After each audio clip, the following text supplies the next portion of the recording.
President Cyril Ramaphosa announced on Friday that Advocate Hermione Theresa Cronje will assume the position of head of the National Prosecuting Authority's Investigative Directorate, which deals with state capture cases.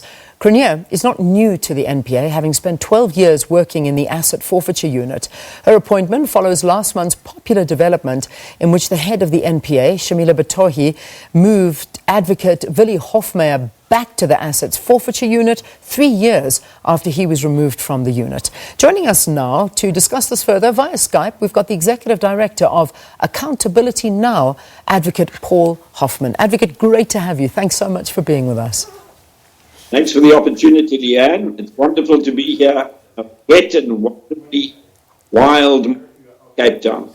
Like I said to you, you always send it our way and then we get bitter because you're left with the beauty and we're left with the weather. But anyway, we'll leave it there for now. Advocate, you and I talking to Advocate Hermione Theresa Cronje's name, and we were saying, playing on the Harry Potter name, Hermione. Hermione to the rescue? Is that what we can say? Well, if she can do for the National Prosecuting Authority what Hermione did for Harry Potter, we will all be pleased with the result. You've always shown a lot of interest, your organisation, in the activities of the NPA. So this appointment received some positive reaction, but I really want a little bit more detail on your view. How did you feel as soon as you heard that she was the lady to take on this job? Yes, I think that she has the experience, she has the competence, she has the qualifications to be able to be the captain of this new investigative directorate. However, the ship that she is going to be captaining has not yet been built. There is no infrastructure in place. There's no budget to appoint staff. The staff that she has will make or break, but is appointed. And most important of all, she is not in a position to call herself adequately independent of executive control. That's because this directorate is the gift of the president. It has terms of reference that the president determines, and it is in his discretion as to how long it lasts, if it lasts at all. I fear that the ship that Hermione will be captaining may well turn out to be a minesweeper that is sent up to deal with the destroyers, the Premier Club, the Jacob Zuma backwash, and all the people who are identified at the Zondo other commission. Yeah. So it's very early days, and if she is going to show her independence, she ought to go to the president and say, I'm sorry, you can't send a minesweeper out to fight the destroyers, rather create a properly independent anti-corruption body. Yeah. Than this investigative directorate to head up.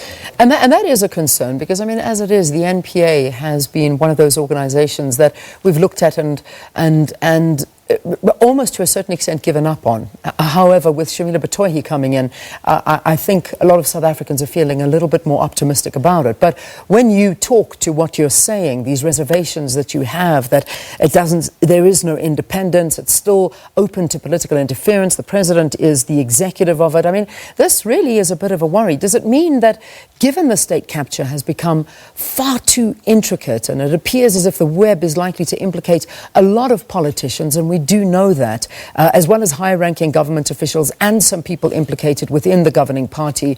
I mean, is this going to be a little bit too much for her to handle?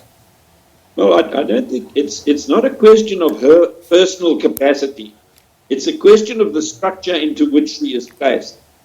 If the operational and structural position guarantees independence, the resourcing, and the security of tenure office of Advocate Cronje, she will be in a position to take on the really big.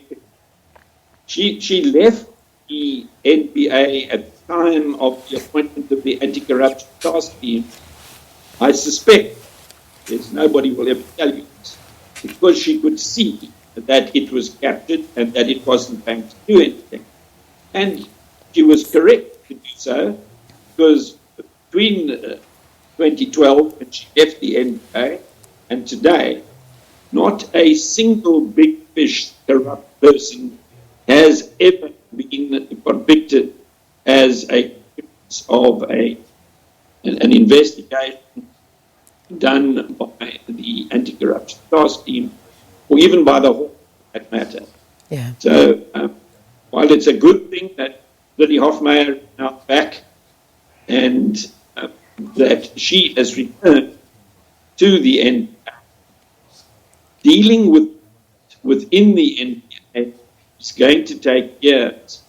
And I would prefer that President Ramaphosa box smart and appoints a new Chapter 9 institution, creates it, via an integrity commission that is given the work that has been given the investigative directorate that Advocate Hermione now.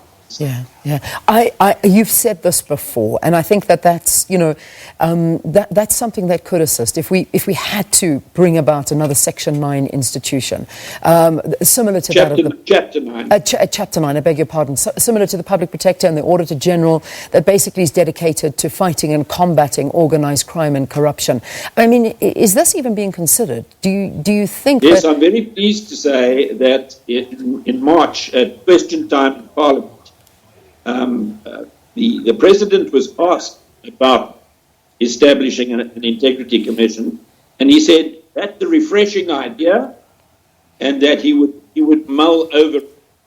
Well, I hope that he is mulling carefully, because the optimum solution to the problems of grand corruption in South Africa that are all over the front pages of the newspapers we've just been looking at is to create the Integrity Commission that does not carry the baggage of the NPA as is currently constituted, and to be a fresh start, carefully selected personnel, guaranteed resources, security of it, and a specialized function that is only for corruption. That is the way. Yeah. And also, I mean, if President Cyril Ramaphosa is serious, as he says he is serious about combating all forms of corruption, this would move him out of the equation and then let the law take its course, as everybody's been saying all along. But with him being the executive of this, it almost puts him in the middle of all of it. So this would be something Correct. that would work independently. Let's assume that some questionable characters are appointed in the new cabinet that we'll hear about later this week or next week, and Cronje's unit goes after them. Well, he's then faced with the choice of protecting the people he has chosen for his cabinet by pulling the plug on the ID that Cronje heads, or of supporting Cronje, and that's not a position he wants to be in. Far better, it creates a properly independent anti-corruption institution that is able to get on the job on its own, without executive control, interference, or doing. Yeah. Just two quick questions before I say goodbye to you. The Hawks were meant to replace the Scorpions, but now there'll be another investigative unit within the NPA. Where does this put the Hawks? Yes, a very good question. You see, the Hawks are there for priority crime.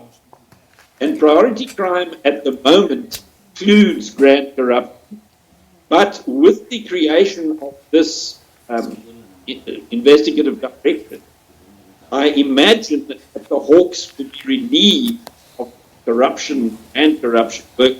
They can get on the priority crime that they try to get on.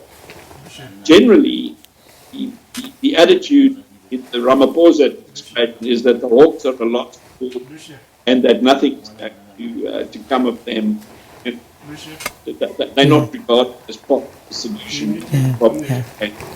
And then just finally, Advocate, we were talking to the front page of the Business Day earlier during our newspaper review, and the big story they're talking about is 2 top NPA officials and a magistrate are taking President Cyril Ramaphosa to court for reversing their appointment to leadership positions that had occurred during Zuma's presidency. It's Raymond Matenjwa, and additional magistrate for the Tsekane Court, Ron Mwabe, both advocates filing applications in the High Court. Are you familiar with the story? I mean, what does this mean? Yes, I hadn't heard the story. I think it broke in the Business Day today. But certainly Matenjwa has a long history with Glenys Breitenbach, and he is regarded as a captured member of the NPA. And this problem is going to manifest itself very widely in the NPA, which is why if you're serious about corruption, you create a new institution that is not part of the NPA. The cleaning up NPA to get Jacob Zuma's pals out of the system is going to take years. We haven't got years. We've got Eskom in a mess. We've got Transnet trying to get the money that was stolen by the judges. We really do the machinery of state that make that happen rather than just something we talk about. All right. We leave it there, Advocate. It's always a pleasure speaking to you here on the programme. Advocate Paul Hoffman, the Director of Accountability Now, commenting on the appointment of Advocate Hermione Theresa Cronje as the head of the National Prosecuting Authority's Investigative Unit. Right.